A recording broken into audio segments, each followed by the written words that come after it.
और चले आगे बढ़ते हैं। यूपी में विद्युत उपभोक्ताओं के लिए चलाई जा रही एक मुफ्त समाधान योजना को ऊर्जा मंत्री ए के शर्मा की ओर से 16 दिन के लिए बढ़ाया गया।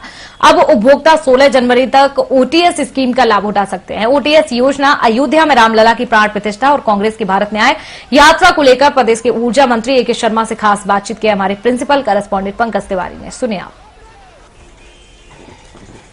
इस पर नई सौगात मिलने जा रही है। ओटीएस योजना को एक बार फिर से बढ़ाया जा रहा है। इस समय हमारे साथ ऊर्जा मंत्री ए के शर्मा जी मौजूद हैं। सर, ओटीएस योजना काफी सफल योजना मानी जा रही है, बढ़ाने की बात चलिए, कब तक बढ़ाया जा रहा है? ये ओटीएस योजना बहुत सफल योजना रही है। 8 नवंबर से शुरू हुई थी, 31 दिसंबर तक चलना था। कल रात 31 दिसंबर को जो भीड़ थी उसे देखते हुए और किसानों का खेती का सीजन, जो गन्ने का सीजन होता है, उसे देखते हुए, यही सीजन है, जनप्रतिनिधियों की तरफ से भी ये फीडबैक आया कि थोड़ा बढ़ाना चाहिए। उसके दृष्टिगत हमने इसे 16 दिन और बढ़ाया है। मैं सबसे अपील करता हूं कि इस योजना का अवश्य लाभ ले लें। आज तक 47 लाख से ऊपर लोगों ने इसका लाभ लिया है। 5150 करोड़ रुपए हमारे विभाग को राजस्व प्राप्त हुआ है और साथ ही 1731 करोड़ रुपया लोगों को छूट मिली है, उपभोक्ताओं को। तो इस प्रकार ये योजना सबके हित में रही है। घरेलू उपभोक्ता से लेकर के लाखों किसानों ने, लाखों ऐसे लोगों ने, उपभोक्ताओं ने जिनके ऊपर आपराधिक मामले दर्ज थे, ऐसे लोगों ने भी इसका लाभ लिया है। इसलिए कोई कारण नहीं है कि कोई भी उपभोक्ता इससे वंचित रह जाए। मैं सभी से अपील करता हूं कि अभी अंतिम अवसर है, इसका अवश्य लाभ ले लें। सर, अंतिम अवसर है और माना जा रहा है कि काफी लोग आके इसका लाभ भी लेंगे, लेकिन इसके बावजूद भी जो लोग लापरवाही करेंगे, क्या कुछ उनके खिलाफ? हर विषय के लिए नियमावली बनी हुई है।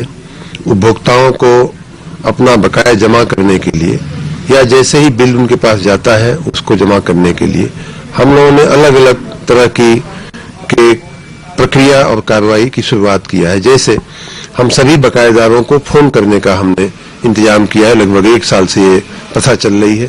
फोन घुमाओ अभियान भी हमने कहा चलाया, जो बड़े बकायेदार हैं उनको फोन पर सूचित करने का।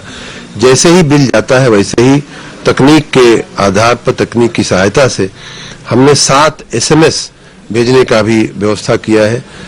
अभी आपने जैसा देखा कि ओटीएस योजना पूरे 8 नवंबर से 31 दिसंबर तक चली है। उसके बावजूद हम 16 दिन इसे और बढ़ा रहे हैं। अब इतना करने के बावजूद भी जो व्यक्ति बिजली का उपभोग करता है और बिल नहीं देगा, बिल नहीं जमा करेगा, उसके खिलाफ विभाग अपने नियमानुसार कार्रवाई अवश्य करेगा। सर, पूरा अयोध्या राम में हुआ है, 22 जनवरी को प्राण प्रतिष्ठा होगी, कैसे देखते हैं और क्या आगे कुछ व्यवस्थाएं की जाएंगी? भगवान राम की अवधपुरी अयोध्या अपने पुराने वैभव को प्राप्त हो रही है।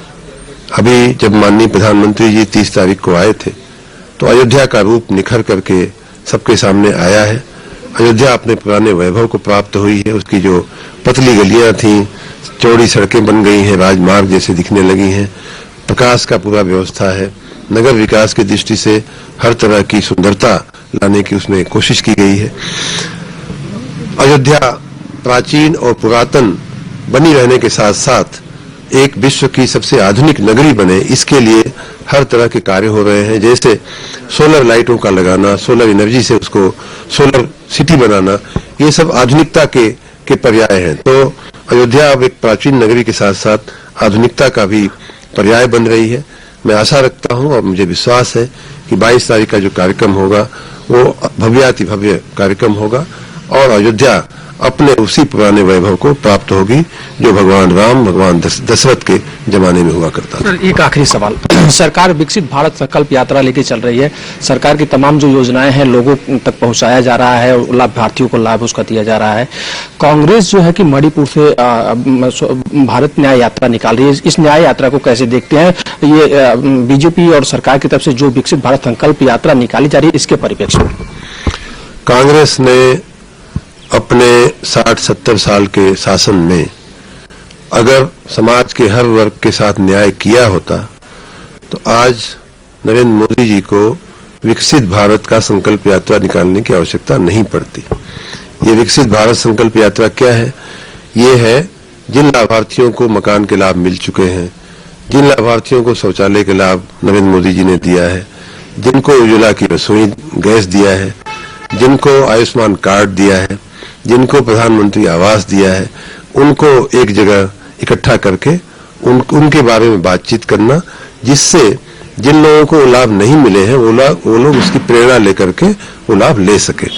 जो लोग वंचित रह गए हैं उनको वहीं पे विकसित भारत का जो रथ होता है वहीं पे टेबल लगा करके उन योजनाओं का लाभ देने की व्यवस्था की जा रही है।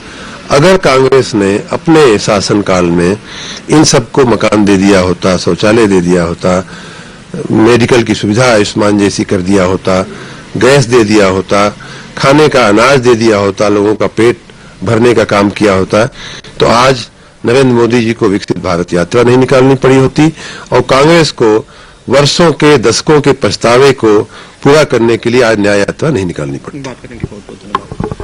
तो ये थे ए के शर्मा जी, जिनका कहना था कि ओटीएस योजना को 16 जनवरी तक बढ़ाया जा रहा है ताकि जो प्रदेश की जनता है, जो वंचित लोग हैं, वो इसका लाभ ले सकें। वीडियो जर्नलिस्ट पंकज गुप्ता के साथ पंकज तिवारी, टीवी 27 न्यूज, लखनऊ।